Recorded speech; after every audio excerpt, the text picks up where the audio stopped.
Bienvenue dans cet enseignement sur le jeûne. Je suis vraiment content de le partager avec vous. Le jeûne est une chose très importante que l'Église a globalement perdue. Jésus a débuté son ministère avec un jeûne de 40 jours et il nous a dit que nous devrions jeûner. Il n'a pas dit « si vous jeûnez », il a dit « quand vous jeûnez ». Les premiers disciples jeûnaient. Si on veut vivre le livre des Actes, il faut savoir ce que la Bible dit sur le jeûne. La première fois que j'ai jeûné 40 jours, ça a changé ma vie. J'ai jeûné plein de fois et je peux voir personnellement que le jeûne est un secret pour accéder à la vie que nous lisons dans le livre des Actes. Jeûner nous aide à nous humilier afin que Dieu puisse nous élever. Peut-être êtes-vous devant un mur d'incrédulité, un mur de peur. Et le jeûne est un outil que Dieu nous a donné pour passer à travers ce mur, afin de vivre ce que Dieu a pour nous. J'ai hâte de partager cet enseignement, d'enseigner ce que la Bible dit, ainsi que des témoignages sur le jeûne et des conseils pratiques pour savoir comment jeûner. Dieu vous bénisse.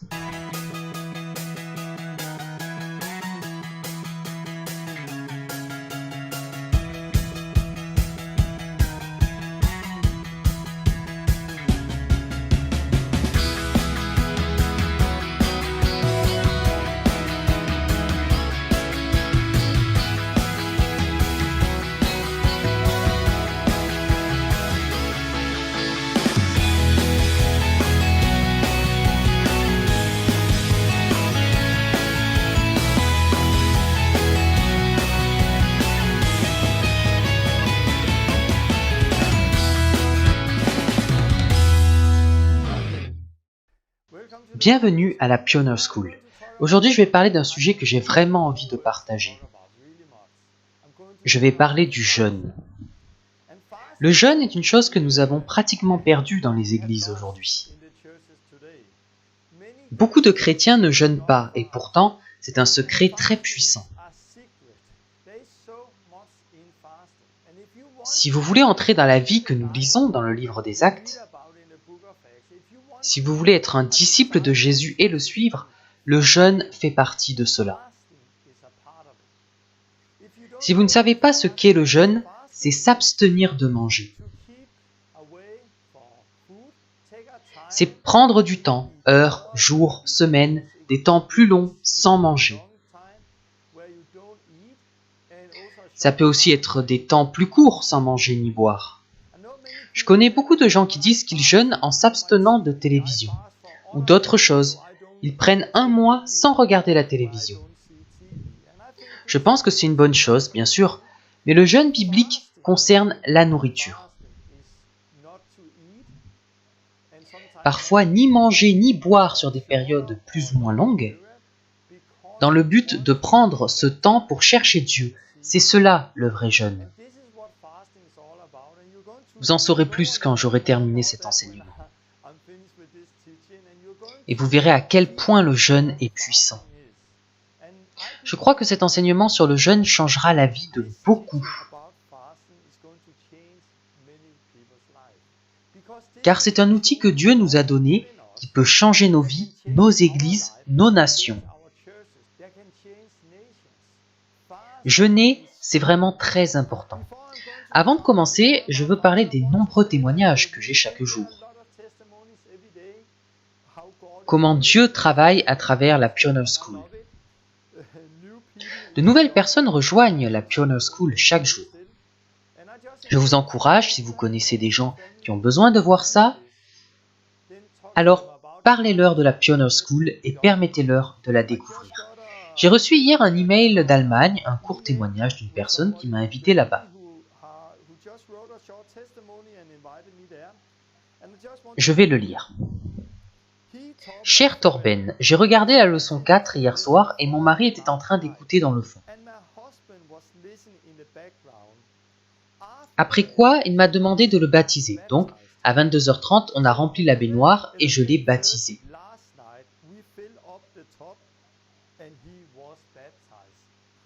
Gloire à Dieu! Toute la nuit dernière, j'ai rêvé que j'imposais les mains sur les gens et ils guérissaient.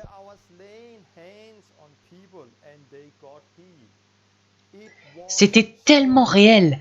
Aujourd'hui, j'ai prié pour mon fils qui avait une migraine et c'est parti. Gloire à Jésus. J'aime ce genre de témoignage. Une foi simple, elle a agi d'après la parole de Dieu. Elle a baptisé son mari dans sa baignoire. Puis, elle a un rêve venant de Dieu pendant la nuit. Le lendemain, elle a posé les mains sur son fils.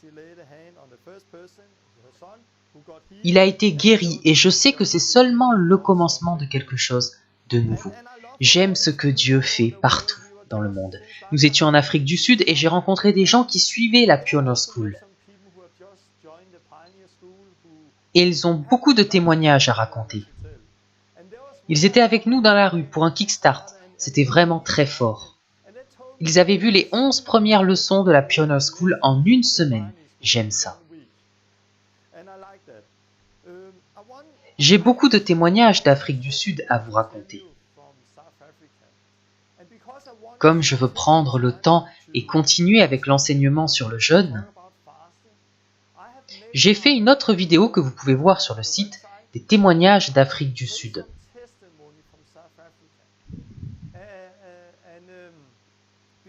Vous y verrez tout ce que j'ai enseigné et que je vais enseigner ici, dans la Pioneer School. Tout cela marche ensemble, être guidé par l'esprit, guérir les malades, trouver une personne de paix. Et comment Dieu agit. Très brièvement, Dieu a demandé à mon épouse de prier pour une porte ouverte ce Noël.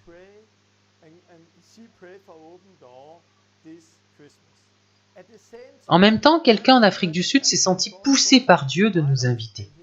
Et il nous a invités par la foi. Il n'avait pas encore l'argent à ce moment-là.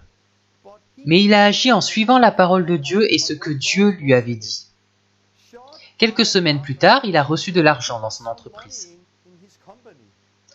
Avec ça, il avait assez d'argent pour nous inviter et payer notre voyage. Il nous a envoyé 9 000 $ et c'était presque le coût de notre voyage. Mais après avoir envoyé l'argent, il a pensé qu'il devait nous envoyer tout l'argent qu'il avait reçu.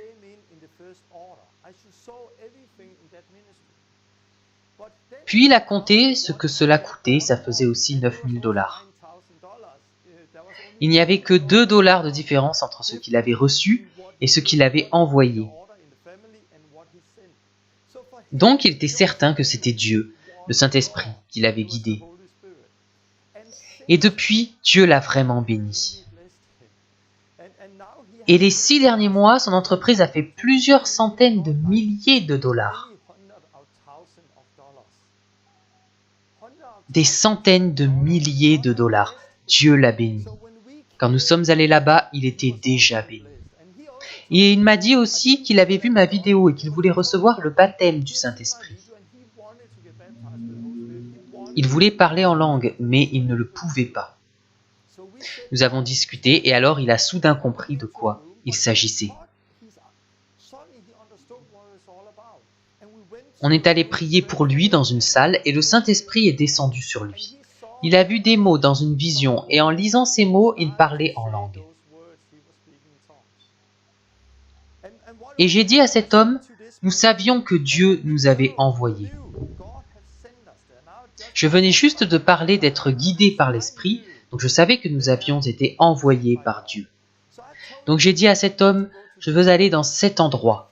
Je sens que Dieu veut que nous allions dans cet endroit, un endroit vraiment pauvre. Il a dit, tu ne peux pas aller là-bas si tu ne connais personne, mais je voulais aller là-bas.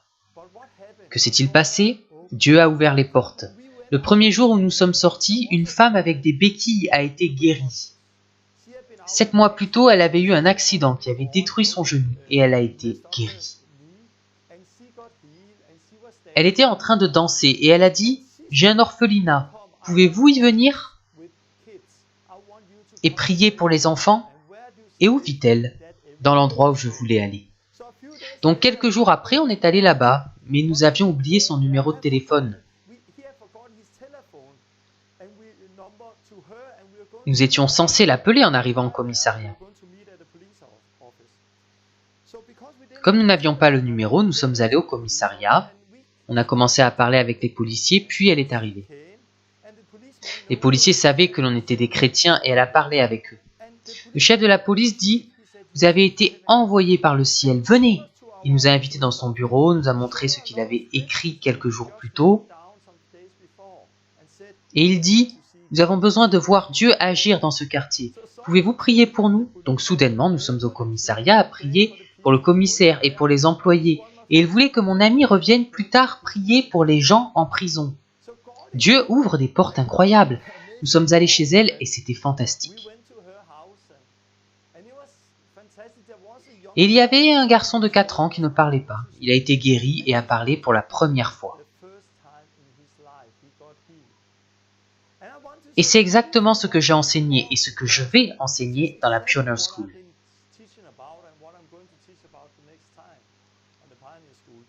En tant que disciples de Jésus, nous sommes appelés à être guidés par le Saint-Esprit. Dieu a parlé à mon épouse, elle a prié. Dieu a parlé à lui et il nous a invités alors que mon épouse priait. Nous sommes venus sans savoir qui il était, ni à quoi il ressemblait. Je ne lui avais parlé ni au téléphone, ni par Skype, mais on savait que Dieu guidait. Donc nous étions en paix, car Dieu nous avait envoyés. Il a été baptisé du Saint-Esprit, puis j'ai senti que nous devions aller dans cet endroit. Et on a rencontré une femme qui a été guérie et qui habitait là-bas. On est allé là-bas et quelque chose s'est passé au commissariat, alors on a travaillé avec eux. Mon ami compte retourner là-bas et démarrer une église dans la maison de cette femme et aider les gens qui se réuniront. Et c'est ce que je vois dans Luc 10. Jésus a dit « Allez, guérissez les malades, annoncez l'évangile. Trouvez une personne de paix, allez chez eux, mangez et buvez ce qu'on vous servira. » Je pourrais encore continuer, mais je parlerai un peu plus de Luc 10 plus tard. Je vous encourage à aller sur le site et à voir le témoignage entier, il dure 20 minutes. On peut y voir tous les détails et la manière étonnante dont le Saint-Esprit nous guide. Mais avant de commencer, voici un court trailer d'Afrique du Sud. Vous allez y voir la femme avec la béquille qui a été guérie et qui nous a invités. Juste une minute et vous aurez une idée de comment c'était en Afrique du Sud. L'Afrique du Sud.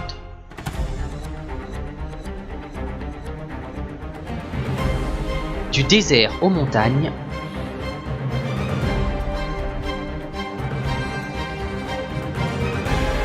Jésus est le même aujourd'hui.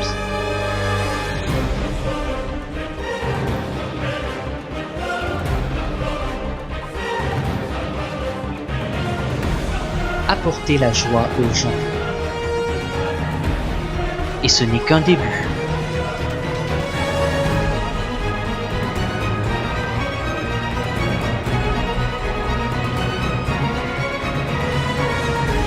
Venez et rejoignez-nous.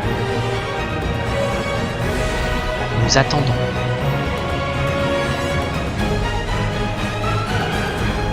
La dernière réforme, The Last Reformation.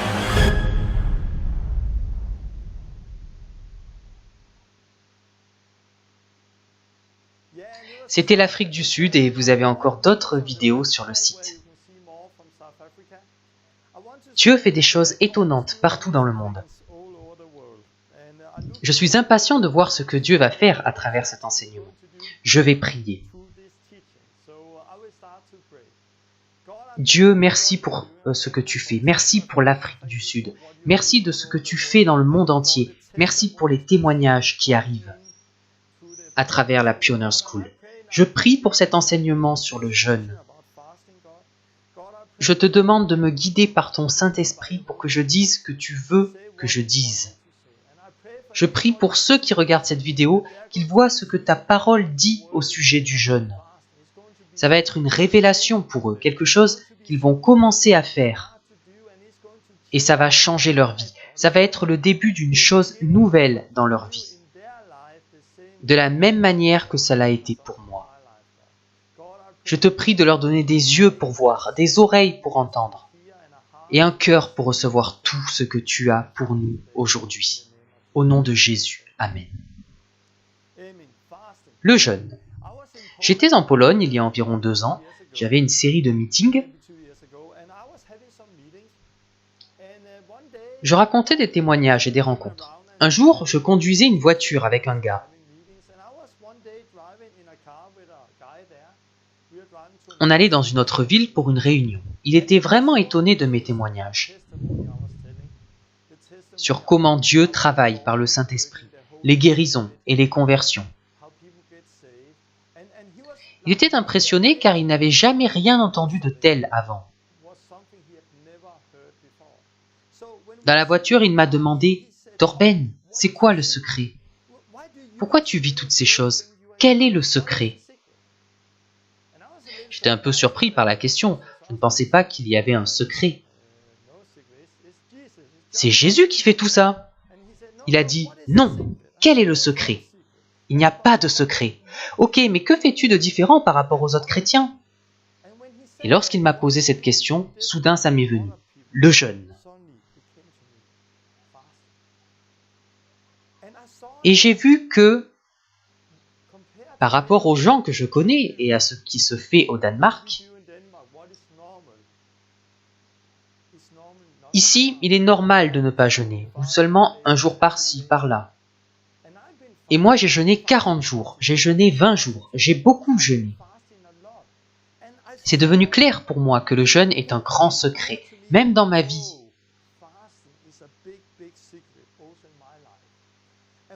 Ce que je vais faire maintenant, c'est vous donner des enseignements sur le jeûne. Puis je vais partager mes témoignages, comment j'ai jeûné, comment ça a changé ma vie.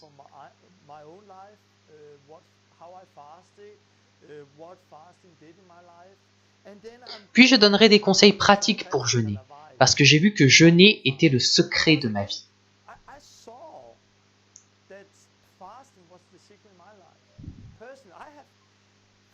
La première fois que j'ai vu une guérison et des conversions, ce fut pendant un jeûne.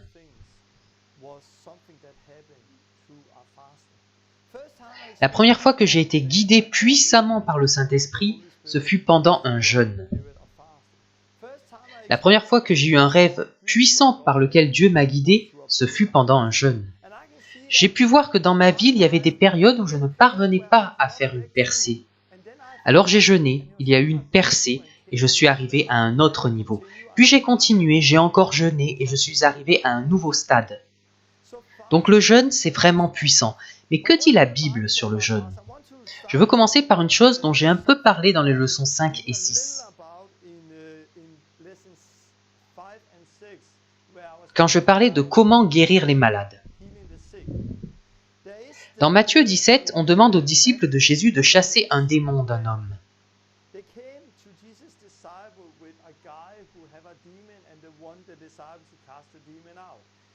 Mais ils ne sont pas capables de le chasser.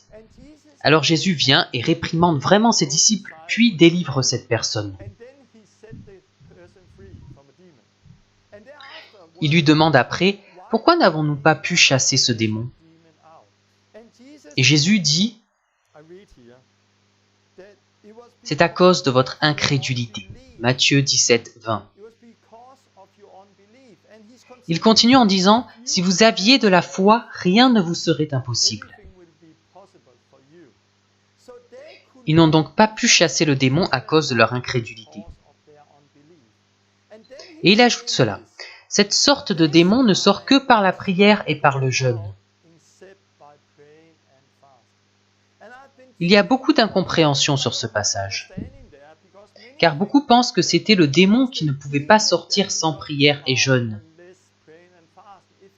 S'ils avaient prié et jeûné, alors le démon serait sorti. Mais le problème n'était pas le démon, mais leur incrédulité. Et c'est ce qu'il dit, cette sorte de démon ne sort que par la prière et par le jeûne. Et je veux dire quelque chose là-dessus, parce que avant ça, les disciples avaient vu beaucoup de guérisons et expérimenté beaucoup de choses.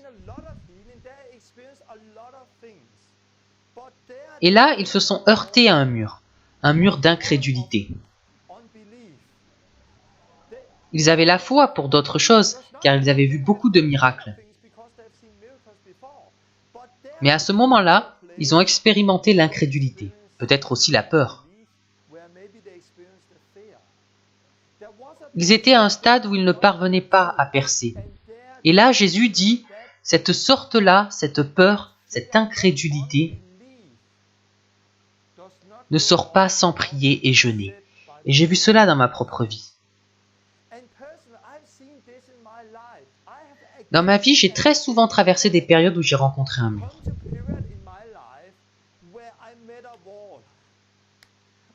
Un mur d'incrédulité, un mur de peur, une chose que je ne pouvais pas dépasser. Je marche avec Dieu, je rencontre ce mur et je n'arrive pas à passer. Mais en priant et en jeûnant, j'ai vu que ce mur s'en va et ma vie peut dépasser ce stade.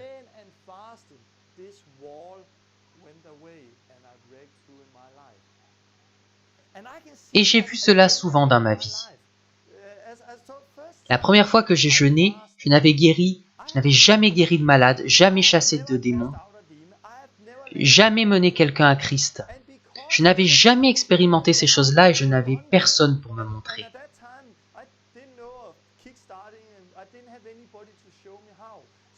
J'étais seul et à cause de cela et du fait que je n'avais pas vraiment de modèle,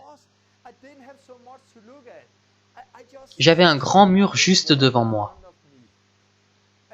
C'était très difficile de passer à travers ce mur. Cette fois-là, j'avais décidé de jeûner 40 jours. Et avec ce jeûne, quelque chose a changé dans ma vie et j'ai traversé ce mur. Alors c'est devenu plus facile pour moi et j'ai pu continuer à avancer. Puis je suis arrivé à un stade où encore une fois je me suis heurté à la peur. Et j'ai senti l'incrédulité venir sur moi. Et que s'est-il passé? Encore une fois, en jeûnant, j'ai eu la force de passer.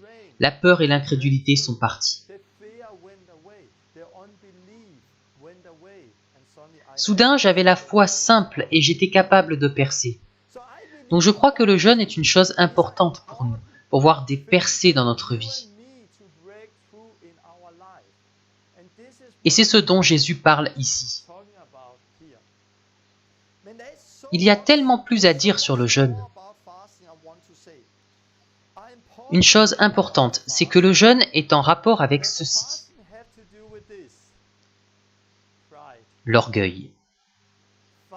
Jeûner permet de traiter l'orgueil dans notre vie. L'orgueil est un très très grand péché. C'est aussi un grand problème. L'orgueil est en quelque sorte le premier péché qu'on a vu dans le monde. Lucifer, Satan, voulait être comme Dieu, il voulait être plus. Et à cause de cet orgueil dans son cœur, il a été déchu. Adam et Ève pensaient qu'en mangeant du fruit, ils auraient la connaissance, ils seraient comme Dieu.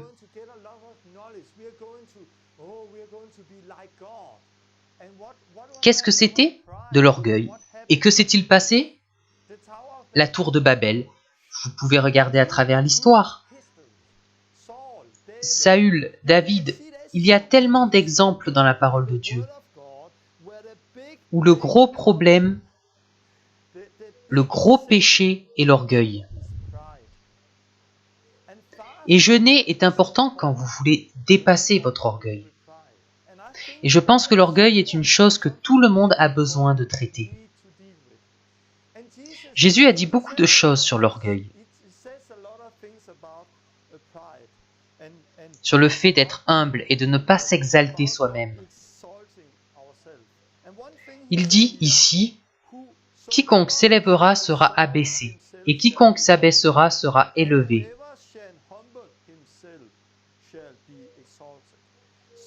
Donc, si vous vous exaltez vous-même, si vous voulez être à la place de Dieu, alors vous serez humilié. Il va vous abaisser. Mais si vous vous humiliez devant Dieu, il va vous élever. C'est ce qui est dit.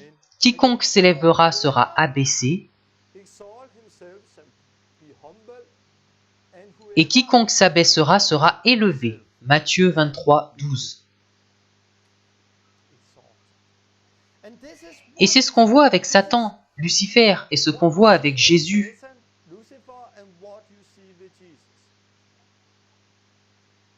Lucifer s'est élevé et il a été abaissé. Mais Jésus s'est abaissé et a été élevé. Et c'était aussi ça le grand secret dans la vie de Jésus.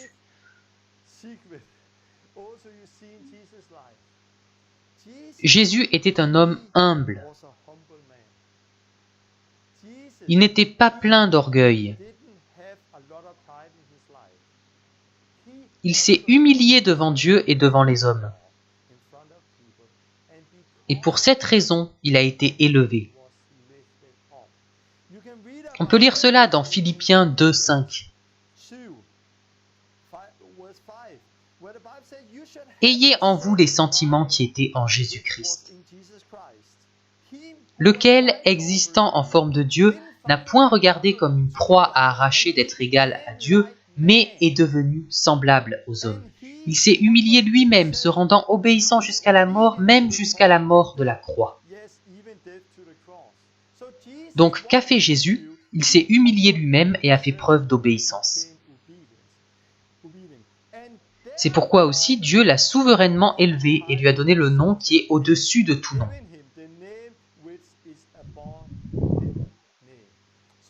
Donc, qu'a fait Jésus? Il s'est humilié lui-même et a fait preuve d'obéissance.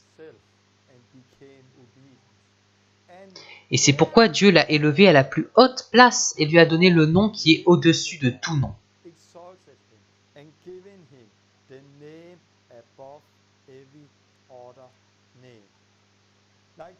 Comme Jacques le dit, « Humiliez-vous devant le Seigneur et il vous élèvera. » Jacques 4, 10. Je vous pose cette question. Qui va nous humilier? Dieu ou nous-mêmes? La Bible dit « Quiconque s'élèvera », Jacques dit « Humiliez-vous ». C'est à chacun de nous humilier.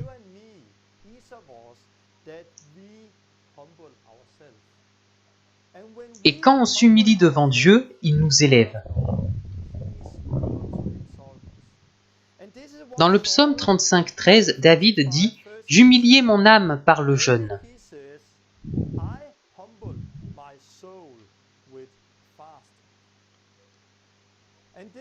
Et c'est ce qu'on va expérimenter. Quand on jeûne, on s'humilie devant Dieu.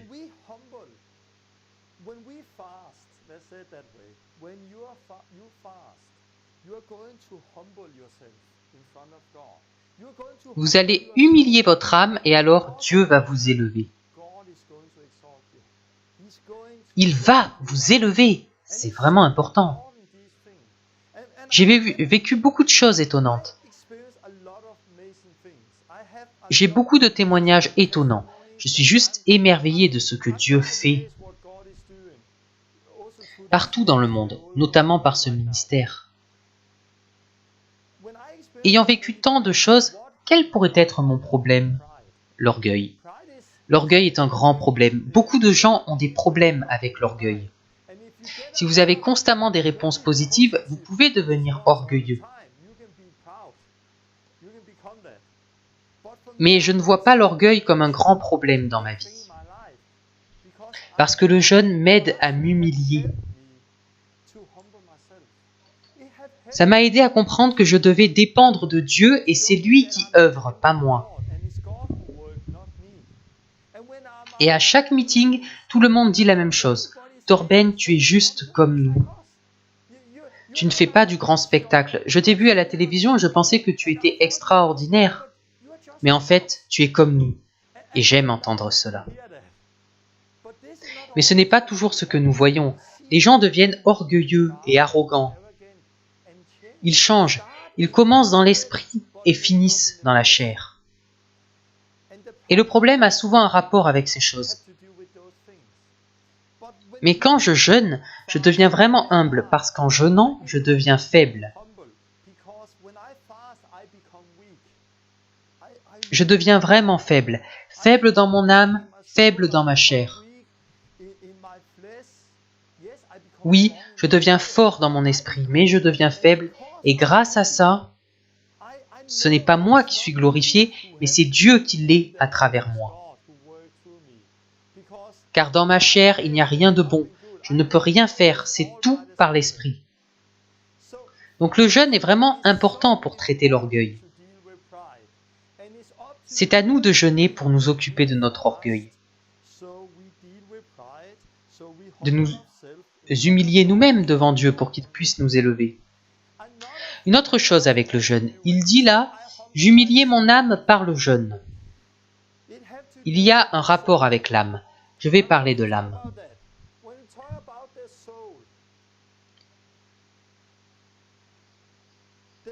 De l'âme provient notre volonté, notre intellect, nos émotions.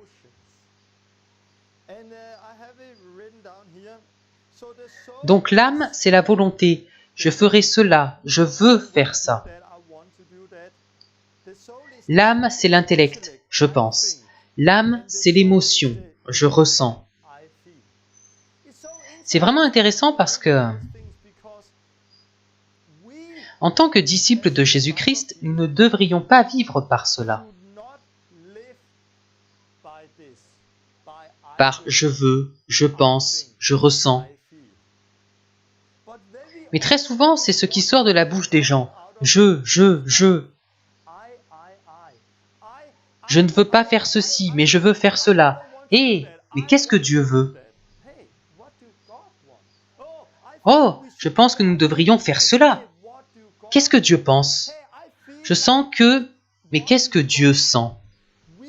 Nous sommes crucifiés et morts avec Christ et nous sommes ressuscités avec Christ.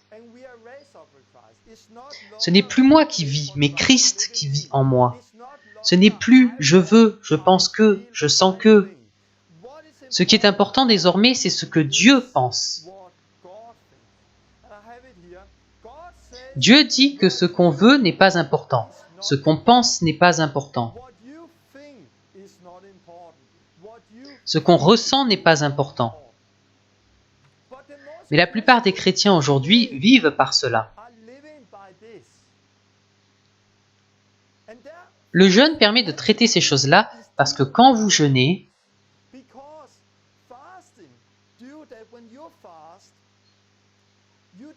vous reniez votre âme et ce après quoi elle languit.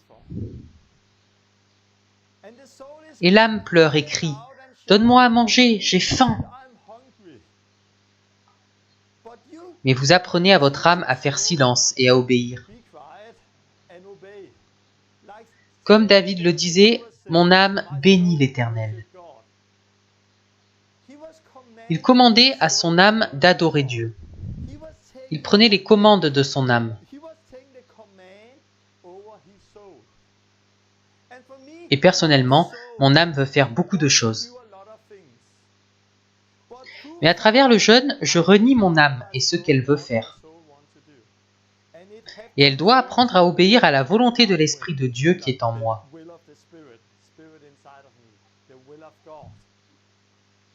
Ce n'est pas ce que je ressens, mais ce que Dieu ressent. Non ce que je pense, mais ce que Dieu pense. Non ma volonté, mais la volonté de Dieu. Tout tourne autour de la volonté de Dieu. Jésus dit dans Matthieu 7 que c'est celui qui fait la volonté de Dieu qui obtient la vie éternelle.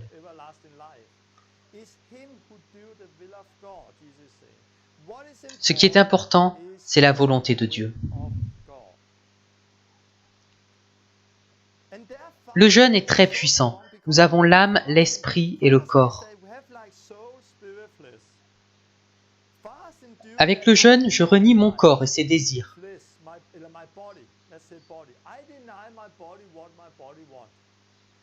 Je renie mon âme et ce qu'elle réclame. Manger, manger, manger. Quand je renie ces choses, elles deviennent faibles. Dans le même temps, je donne à mon esprit beaucoup de choses. Donc ma chair devient faible et mon esprit devient fort. C'est pourquoi durant le jeûne, c'est bien plus facile d'entendre Dieu. La dernière fois que j'ai jeûné 20 jours, j'ai eu 2 rêves très puissants.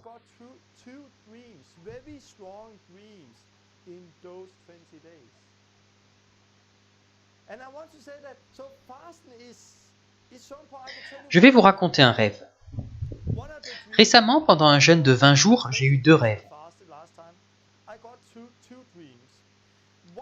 Dans le premier, j'étais dans une église d'État au Danemark, une église luthérienne. Je me tenais dans cette église et je me suis regardé moi-même. J'avais les habits que le prêtre porte dans l'église d'État. Je regardais et je me demandais ce que je faisais avec ces habits. Je n'ai pas reçu la tradition de l'église luthérienne. Donc pour moi, me tenir dans cette église avec ces vêtements, c'était très spécial. Qu'est-ce que je fais là? Puis j'ai vu 2 prêtres. Et l'un des prêtres est venu au pupitre. Torben Sondergaard est ici. Il est là pour guérir les malades et nous apprendre à faire de même. J'étais très surpris car ce n'est pas normal de faire ça dans une église luthérienne.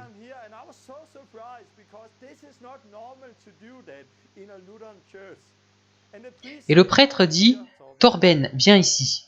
Je viens à côté de lui. J'étais très surpris et il me dit « Fais ce que tu fais d'habitude ». Ok, merci. Et je me suis dit « Faire ça dans une église d'État ?»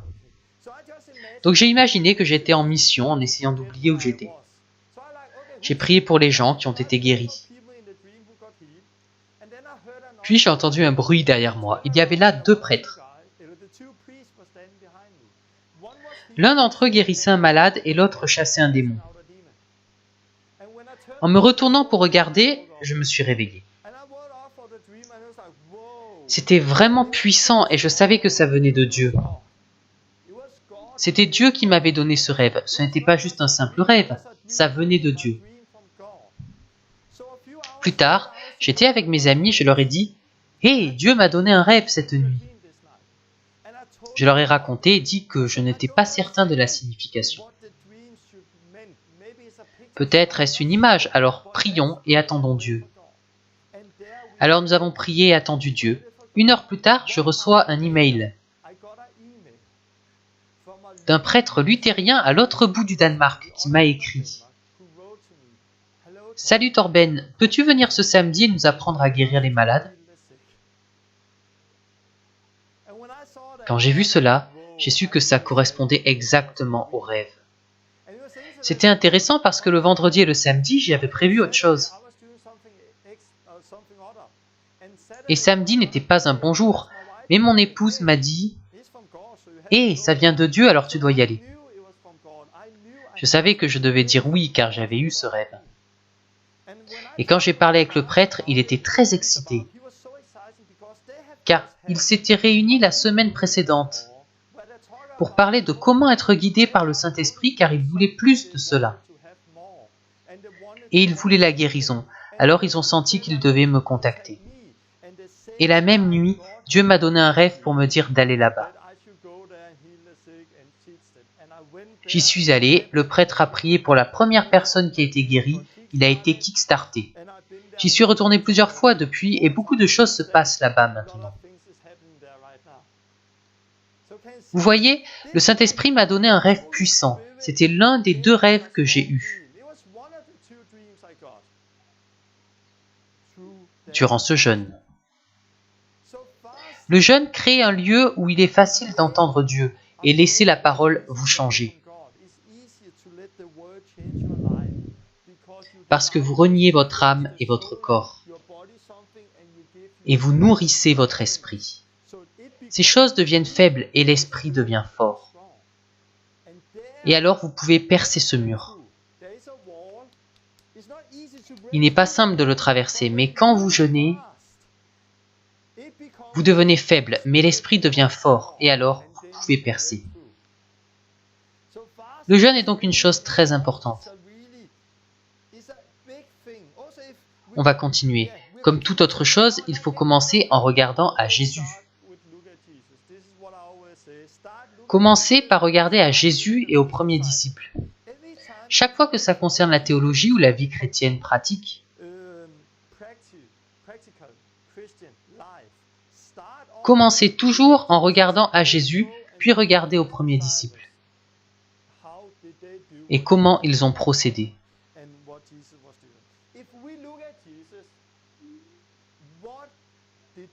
Par quoi Jésus a-t-il commencé quand il a eu le Saint-Esprit? Par jeûner. Et c'est intéressant, dès qu'il reçoit l'Esprit et qu'il commence son ministère, il démarre avec un jeûne de 40 jours. On lit dans Matthieu 4, « Alors Jésus fut emmené par l'Esprit dans le désert pour être tenté par le diable. Après avoir jeûné 40 jours et 40 nuits, il eut faim. »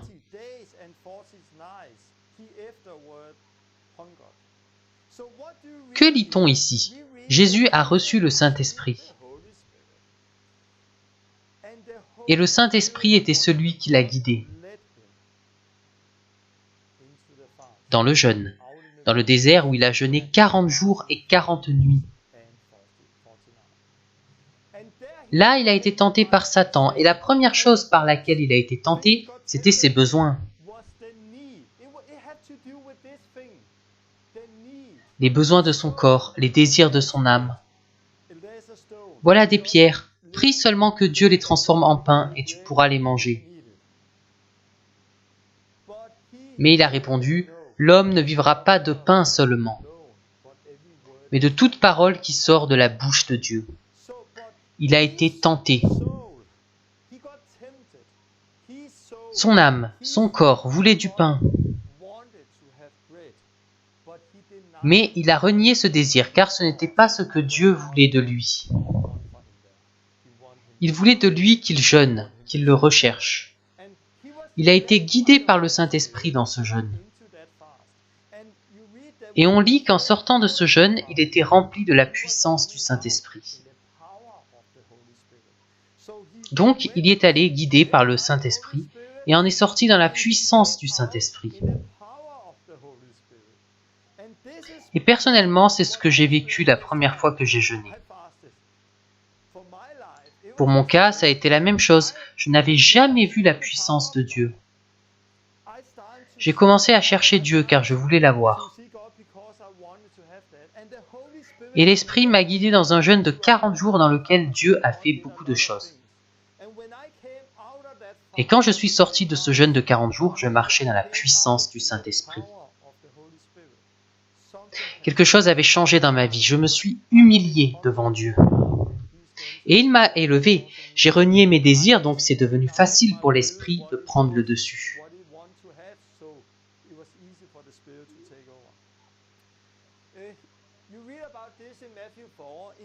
Dans Matthieu 6, le sermon sur la montagne, Jésus enseigne et il dit plusieurs choses. Il dit que nous ne devrions pas être comme les pharisiens, à savoir faire un tas de choses juste pour être vus par les autres.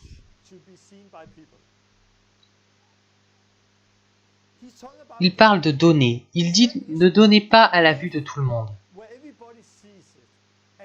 Et ne donnez pas pour cette raison, parce que vous ne serez pas bénis. » Non, donnez en secret. Il parlait aussi de la prière et du jeûne. Ne le faites pas pour que les gens le voient. Il explique comment faire les choses, les bonnes et les mauvaises manières. Ce qui est intéressant, c'est qu'au verset 2, il dit « Lorsque tu fais l'aumône ». Et il parle de ça. Au verset 5, il dit « Lorsque vous priez ». Et il parle de ça. Puis au verset 16, il dit « Lorsque vous jeûnez ». Il ne dit pas « Lorsque vous donnez »,« Lorsque vous priez »,« Si vous jeûnez ».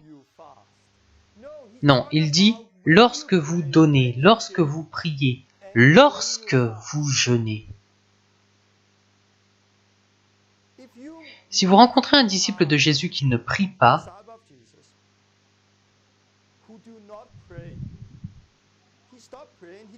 Il a arrêté de prier. Vous savez que cette personne va sombrer comme ça.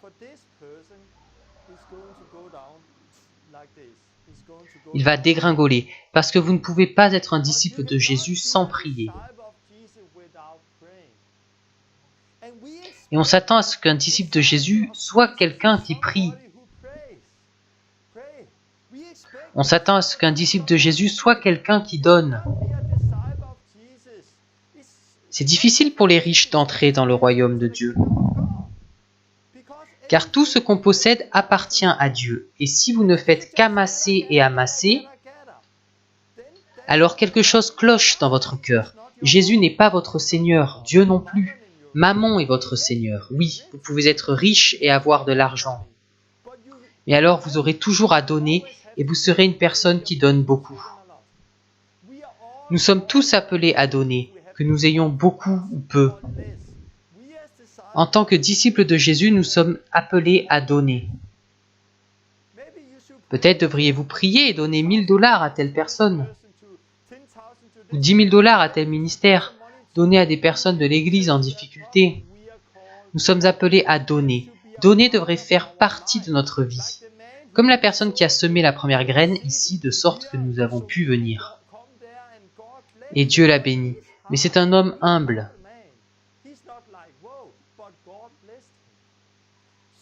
Donc, donner fait partie de notre vie. Prier fait partie de notre vie. Si vous rencontrez un disciple qui ne prie pas, ne donne pas, nous savons tous qu'il y a quelque chose qui cloche dans son cœur. Rencontrez-vous aussi parfois des disciples qui ne jeûnent pas? Rencontrez-vous des chrétiens qui ne jeûnent pas? Et la vérité, c'est oui. Car pour nous, c'est lorsque vous donnez, lorsque vous priez. Et si vous faites une école biblique et jeûnez, ou bien si vous avez un ministère et jeûnez.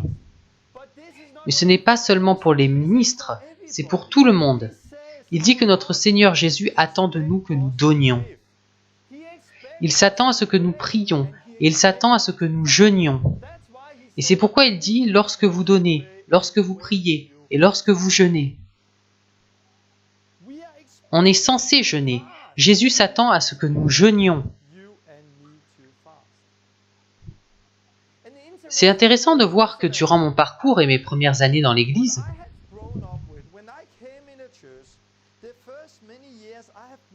je n'ai jamais entendu parler de quelqu'un qui jeûnait. Je n'ai pas entendu d'enseignement sur le jeûne, on n'en parlait pas. Quand je posais des questions sur le jeûne, on me répondait « Nous ne jeûnons pas devant les gens, mais devant Dieu ». Et c'est presque devenu un tabou. Mais nous parlons beaucoup de prier et de donner. Mais le jeûne, non. Faites-le devant Dieu, mais pas devant les gens. Jésus ne nous interdit pas de dire qu'on donne, qu'on prie ou qu'on jeûne.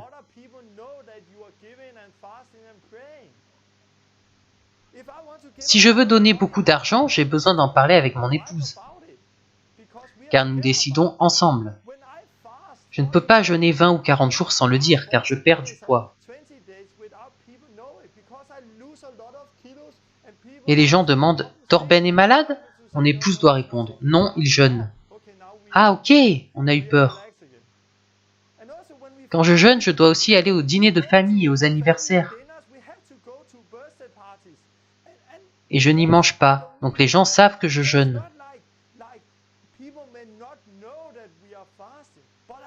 Mais je n'écris pas sur Facebook « Regardez-moi !» Ça ne fonctionne pas avec l'orgueil. Regardez-moi, je jeûne tout ce temps. Non, le jeûne, c'est devant Dieu. De même pour la prière et pour donner.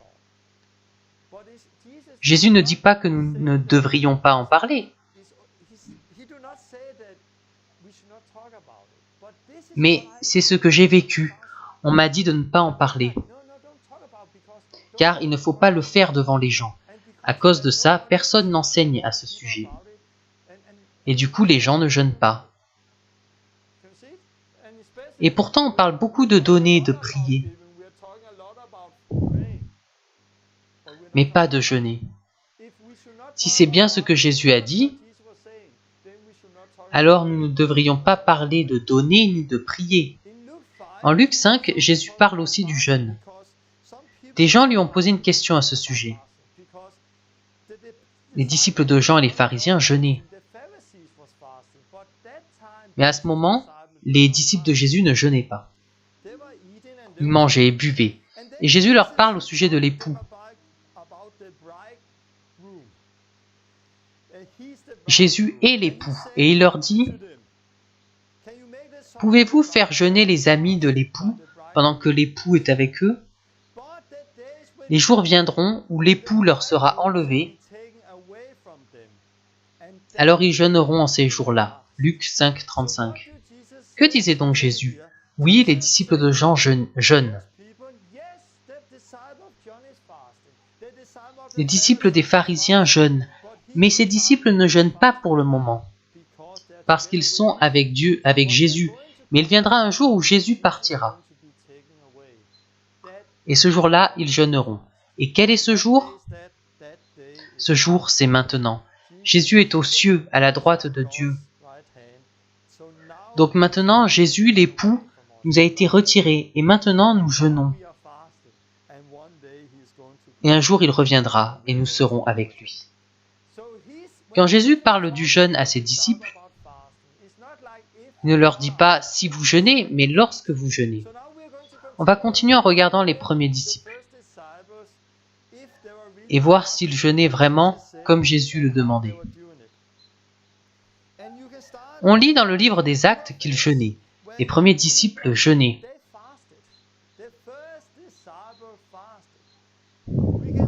On lit en Actes 13, 2, « Pendant qu'ils servaient le Seigneur et qu'ils jeûnaient, le Saint-Esprit dit « Mettez-moi à part Barnabas et Saul pour l'œuvre à laquelle je les ai appelés. » Pendant qu'ils servaient le Seigneur et qu'ils jeûnaient, le Saint-Esprit dit « Ils étaient dans un temps de jeûne, et dans ce temps-là, le Saint-Esprit leur a dit de mettre à part Barnabas et Saul pour cette œuvre. Alors, après avoir jeûné et prié, ils leur imposèrent les mains et les laissèrent partir. »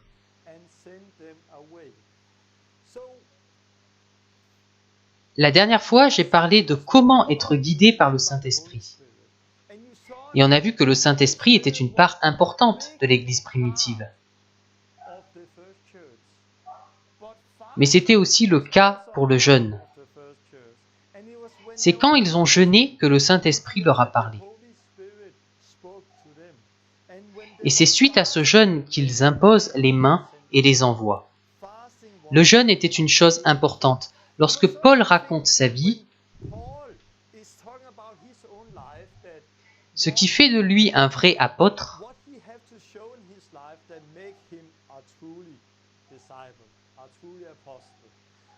un vrai disciple de Jésus-Christ, il parle de beaucoup de choses qu'il a traversées.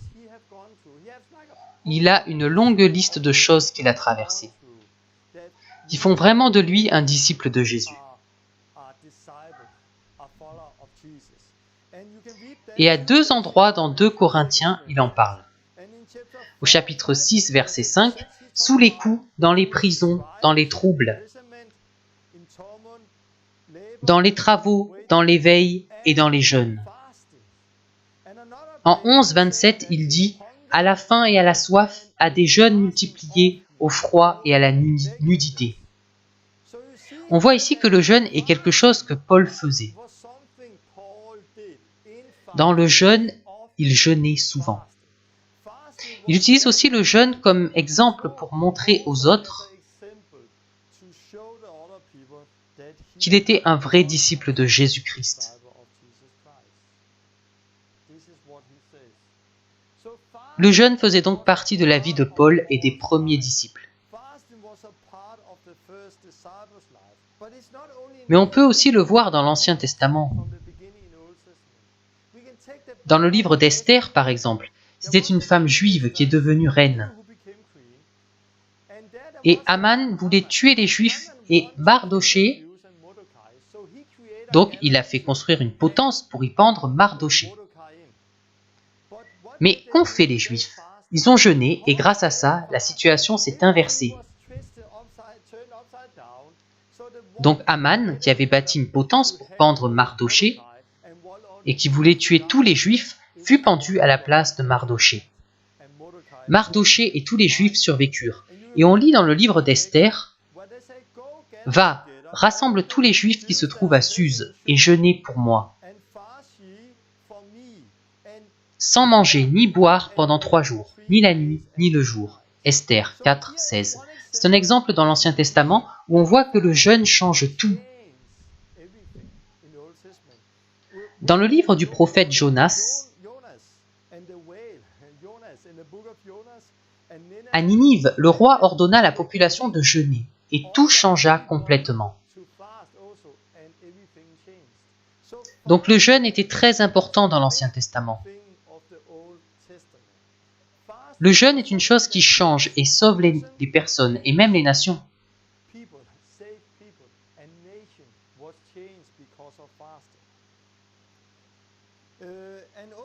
D'autres personnes ont jeûné dans l'Ancien Testament. Moïse, Élie, Samuel, David, Esdras, Néhémie et beaucoup d'autres prophètes ont jeûné. Dans le Nouveau Testament, on a Jésus, les premiers disciples, la prophétesse Anne, Jean-Baptiste et ses disciples également. On voit beaucoup de personnes à travers la Bible qui jeûnent. Donc le jeûne n'est pas anodin, c'est un des secrets.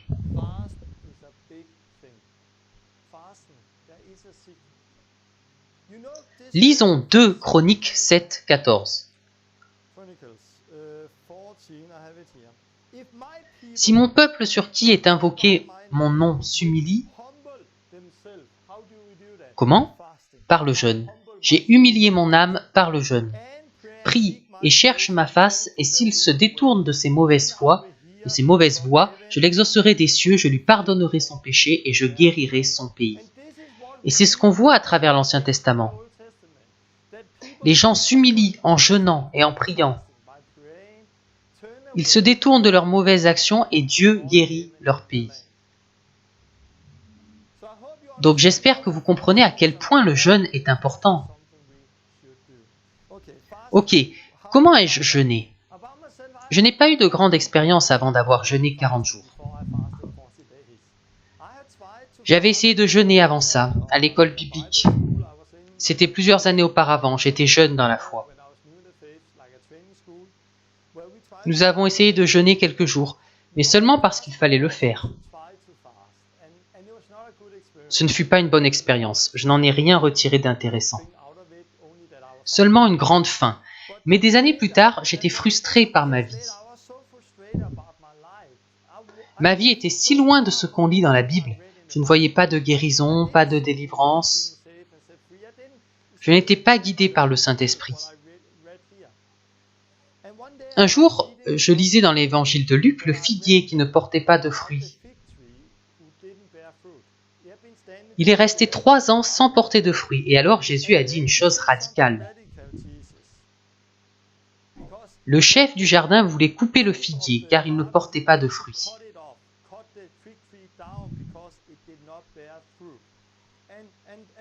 Le vigneron lui répond, « Seigneur, laisse-le encore cette année. Je creuserai tout autour et j'y mettrai du fumier. Peut-être à l'avenir donnera-t-il du fruit, sinon tu le couperas. » Luc 13, 8. On lit dans cette parabole que le figuier est resté 3 ans sans porter du fruit. Mais on le laisse encore 1 année. S'il ne donne pas de fruit l'année suivante, alors il sera coupé. Quand j'ai lu cela, c'est devenu vivant en moi. Waouh! J'ai vu que j'étais ce figuier. J'avais vécu 6 ans en tant que chrétien sans produire ce genre de fruits. Mais d'autres fruits comme l'amour, la joie, etc. Galates 5, 22. Mais il y a aussi les fruits de Jean 15, 16. Je vous ai établi afin que vous alliez et que vous portiez du fruit. Et c'est ce que je n'avais pas fait. J'étais ce figuier et je suis resté 6 ans sans porter de fruits, pas seulement 3 ans. C'est devenu vivant, ces paroles ont jailli dans ma tête et Dieu m'a parlé par ça. J'étais ce figuier. Seigneur, donne-moi une année de plus. Il m'a donné une année de plus, il a creusé la terre, il a mis du fertilisant. Si je ne porte pas du fruit l'année prochaine, il peut m'abattre. Ça m'a touché puissamment, je ne sais pas pourquoi. Mais je me disais, quelque chose de radical doit se produire. Je jeûne. À partir d'aujourd'hui, je jeûne 40 jours. J'étais en train de manger un gâteau, donc j'ai poussé le plat. Maintenant, je jeûne 40 jours. À cette époque, je connaissais peu de monde qui avait jeûné 40 jours. Je disais que Jésus l'avait fait. Mais au Danemark, j'en connaissais peu. Mais je savais que je devais le faire et du jour au lendemain, j'ai commencé ce jeûne. Les 9 premiers jours, je n'ai bu que de l'eau.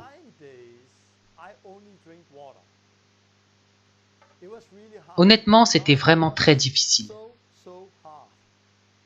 Quand je buvais de l'eau, je devais presque me forcer parce que je n'aimais pas l'eau. J'aurais préféré faire sans boire, c'était vraiment difficile. J'ai ressenti beaucoup de choses physiquement. Il y avait un grand combat en moi, j'étais affamé. Au début, j'ai eu mal à la tête, j'étais fatigué, je sentais des choses dans mon corps. Mais j'ai continué de jeûner. J'ai cherché Dieu, je lisais la Bible. Et je priais beaucoup. Au bout de 9 jours, j'ai commencé à boire du jus. Au Danemark, il fait très froid en janvier et mes mains étaient très froides.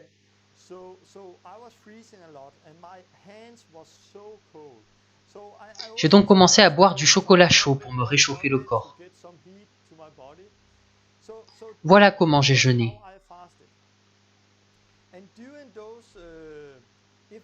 Pour les choses spirituelles, durant ces 40 jours, j'ai beaucoup lu la Bible. J'ai prié, pas pendant des heures, mais j'ai prié plus que d'habitude et je lisais aussi un autre livre. C'est devenu vivant. J'ai expérimenté comment le Saint-Esprit m'a parlé sur différentes choses. La sainteté, le péché. Il a commencé à travailler en moi. Je me suis humilié devant Dieu. Et je me suis repenti de certaines choses que Dieu me montrait.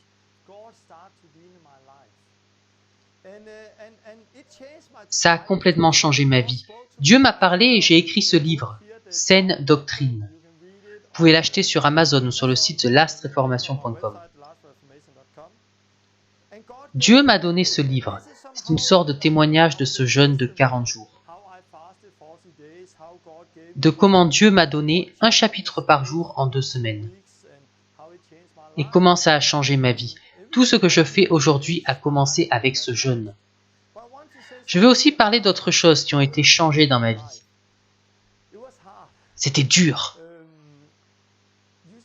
On expérimente un combat intérieur. J'ai vécu un combat intérieur comme jamais auparavant. J'ai eu beaucoup de pensées comme « ce n'est pas le jeûne que Dieu veut ». Non, mange quelque chose, sors et va évangéliser. Au lieu de rester là, épuisé. Et puis j'ai eu mal au ventre. Hé, tu es malade, tu vas mourir. Et j'avais toutes ces pensées en permanence. Tu es malade, tu vas mourir. Ce n'est pas le jeûne que Dieu veut. Mange et sors pour évangéliser. Mange et fais autre chose. Es-tu sûr que tu dois jeûner? C'est juste une idée qui vient de toi. Tout le combat était là. Souvent, je regardais la nourriture dans le réfrigérateur. Oh! Ok, Non. C'était un vrai combat. Il y avait un combat spirituel en moi. Ce n'était pas tous les jours, mais pendant certaines périodes. Et je crois qu'il y a des choses qu'on apprend dans un long jeûne, qu'on ne peut connaître si on jeûne 1, 2 ou 3 jours. La plupart de mes connaissances ont jeûné juste 3 jours. Désolé, mais ce n'est pas la même chose. Si je jeûne 3 jours, le premier jour, j'ai vraiment très faim, car je dois m'habituer à ne pas manger. Le deuxième jour, tout le poison de la nourriture mangée avant doit sortir du corps. Et c'est ce qui se passe quand on jeûne, on nettoie le système. Quand on va aux toilettes, on voit que l'urine est très foncée, parce que tout est en train de partir. Le jour suivant, le poison sort du corps. Et souvent, on a une migraine, c'était mon cas. Le troisième jour, on pense juste au lendemain où on pourra enfin manger. C'est ce qu'on peut expérimenter. Mais dans un jeûne plus long, on expérimente des périodes différentes. Les premiers jours, vous pouvez avoir ce combat. Ensuite vient une période entre le 3e et le 7e jour, où le corps est fatigué et il faut s'y habituer. Ensuite, il y a une longue période pleine d'énergie. On peut faire plein de choses sans être ni fatigué ni affamé. Et Dieu parle. J'aimerais souligner que c'est une chose qu'il faut expérimenter soi-même. Il faut expérimenter ces périodes. Aussi, j'ai toujours un combat au milieu. Es-tu sûr que ce n'est pas seulement 20 jours? Il y a une bataille mentale dans l'âme.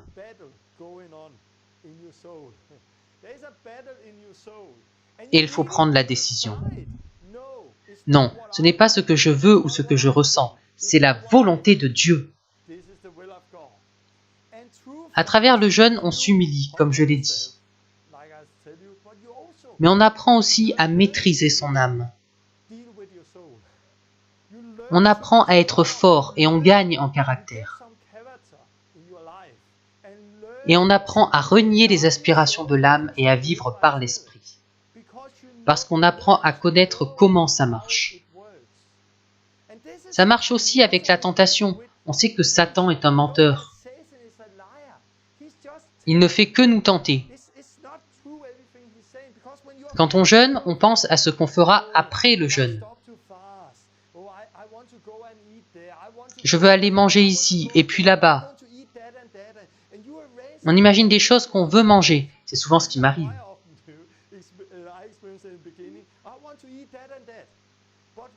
Mais quand on recommence à manger, on commence avec un petit pain et dès qu'on l'a dans la bouche, on a mal à la mâchoire parce qu'on n'est plus habitué à manger.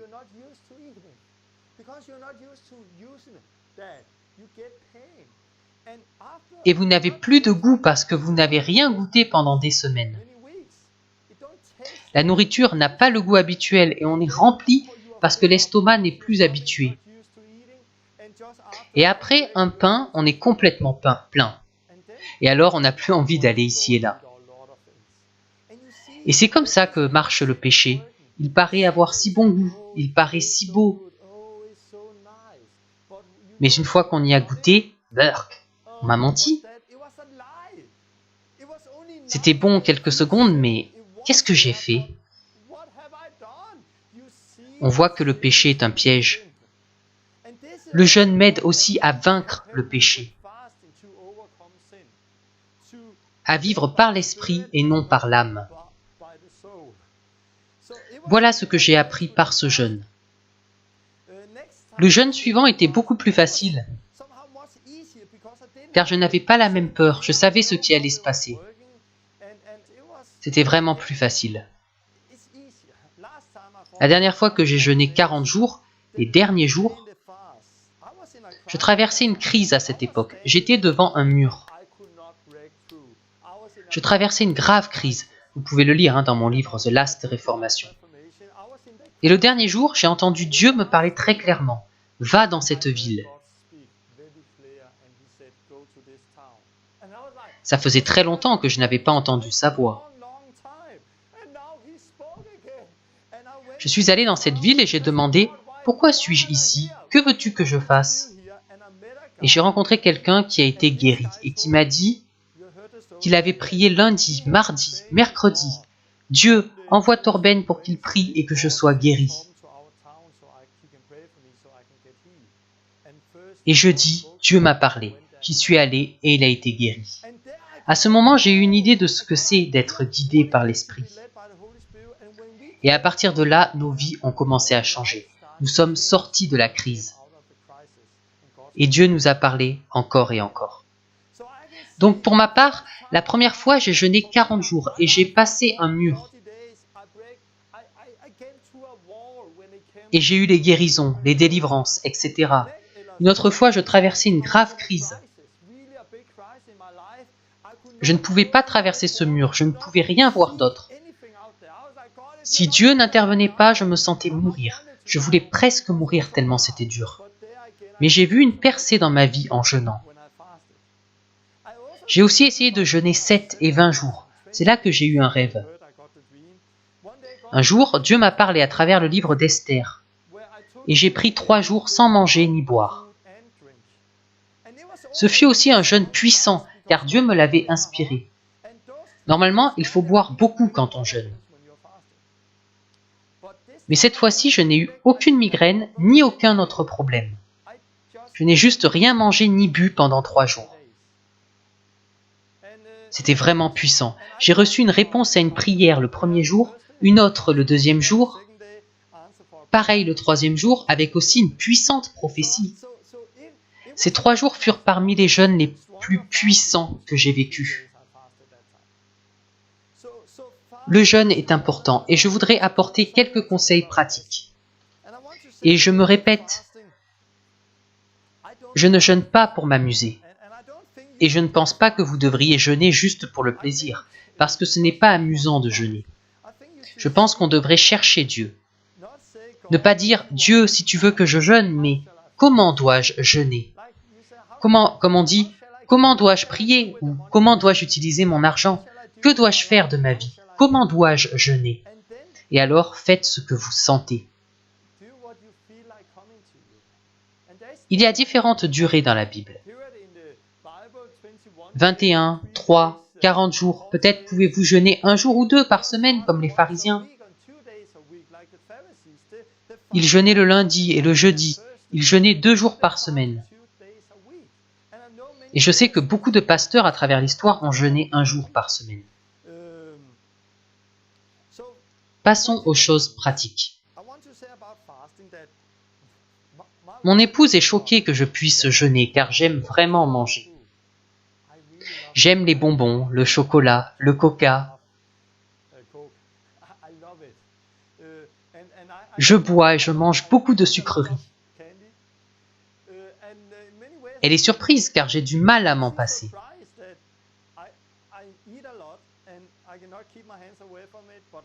Mais je peux jeûner parce que je ne jeûne pas pour le plaisir, mais pour Dieu. Et je préfère Dieu aux sucreries. Je préfère Dieu à la nourriture. Et j'ai un but quand je jeûne. Je ne jeûne pas juste pour le plaisir. Je jeûne pour me rapprocher de Dieu. Je jeûne parce que je veux qu'il change ma vie. Je jeûne parce que je ne veux pas être orgueilleux. Je veux que Dieu me tienne loin de l'orgueil.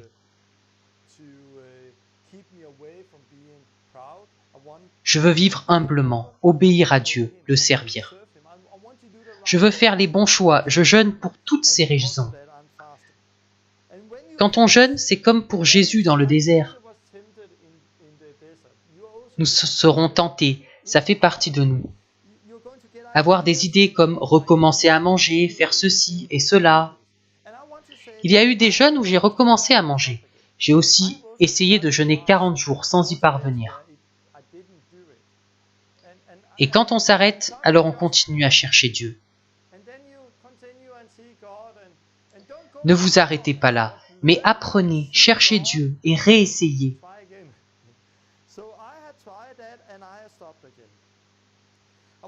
On peut jeûner de différentes manières. Comme dans Esther, pendant une courte période sans manger ni boire. Moïse, qui était dans la présence de Dieu, a jeûné 2 fois 40 jours, sans boire ni manger. C'était un jeûne surnaturel, mais sans manger ni boire, un jeûne court est possible.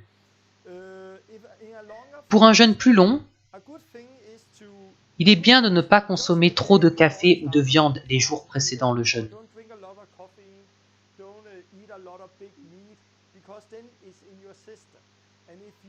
Ceux qui boivent beaucoup de café passent souvent par une période de migraine, car la caféine doit sortir de votre système. Il est bon de commencer très lentement quand on commence un long jeûne. Je ne l'ai pas fait la première fois, mais c'est conseillé. Une autre chose, quand vous sortez du jeûne, ne mangez pas trop, car votre estomac doit se réhabituer à manger. Donc c'est bien de manger moins, car votre estomac s'habitue au fur et à mesure. Donc si on est habitué à manger telle quantité et qu'après le jeûne on mange plus, alors on continuera sur cette base et on prendra beaucoup de poids. Donc reprenez lentement. Évidemment, pendant le jeûne, on perd du poids. Habituellement, un jeûne de 40 jours me fait perdre environ 16 kilos. 14 kilos, 16 kilos, 18 kilos environ. Mais c'est aussi parce que j'ai du poids à perdre. Ceux qui ont moins à perdre en perdront moins. Le jeûne fait partie du poids, mais ne jeûnez pas pour cette raison. Le jeûne fait perdre du poids, car souvent, on regagne tout très rapidement. Et on peut même devenir plus gros si on commence à manger trop. Donc pensez à cela. Quand on jeûne, quand Jésus était dans le désert, il était loin de tout, même des gens. Il était juste dans le désert. Je n'ai pas fait cela. Je ne me suis pas isolé, j'ai une épouse et j'ai des enfants. Et ils font partie de ma vie quotidienne. Je ne travaillais pas quand je jeûnais parce que j'en étais incapable.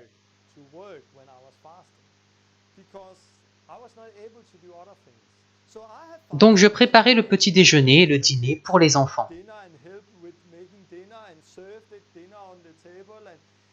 Vous pouvez faire cela quand vous jeûnez.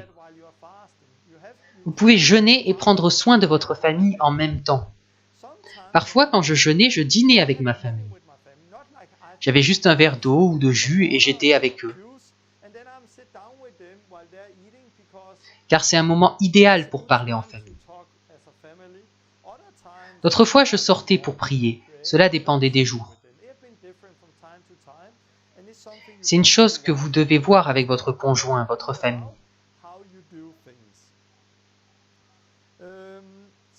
Ce sont des conseils pratiques. Les gens me posent beaucoup de questions. Combien de temps passes-tu à lire, à prier? C'est comme la prière, c'est comme donner. C'est différent d'une personne à l'autre. Certains prient avec de la musique, en criant. Je le fais souvent. Mais j'aime aussi prier dans la nature. C'est ma façon de prier. Quand je lis, parfois je m'assois et je lis beaucoup.